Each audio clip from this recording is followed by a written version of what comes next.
যারা এখন পর্যন্ত স্মার্ট কার্ড পাননি তারা কিভাবে স্মার্ট কার্ড পাবেন আমি আজকের এই ভিডিওতে সম্পূর্ণ প্রসেসটা আপনাদের দেখাবো। মূল ভিডিওটি শুরু করার আগে চ্যানেলটি সাবস্ক্রাইব করার অনুরোধ রইল।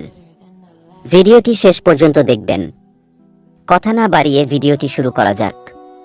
কাজটি আপনার বাটন মোবাইল এবং স্মার্টফোন যে কোনটির মাধ্যমে করতে পারবেন। কাজটি করার জন্য আপনার মোবাইলে অবশ্যই টাকা থাকতে হবে। মিনিট বা ফ্রি SMS থাকলে হবে না। কাজটি করার জন্য আপনি আপনার মোবাইলের মেসেজ অপশনে চলে আসবেন। মেসেজে আসার পর সেন্ড মেসেজে ক্লিক করতে হবে। মেসেজটি পাঠাতে হবে 105-এ। এখান থেকে টু অপশনে 105 লিখবেন। এখন মেসেজ অপশনে SC লিখে NID নাম্বার দিতে হবে। এখন সেন্ড বা মেসেজ অপশনে ক্লিক করতে হবে।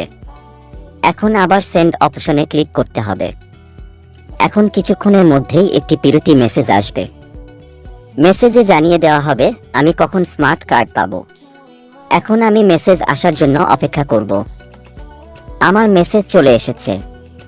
এখানে বলে দেওয়া হয়েছে আমি কোথায় গেলে স্মার্ট কার্ড পাবো। এখানে ঠিকানা উল্লেখ থাকবে। উল্লেখিত ঠিকানায় যোগাযোগ করলে আমাকে বলে দেওয়া হবে কবে তারা স্মার্ট কার্ড ডেলিভারি দিতে পারবে।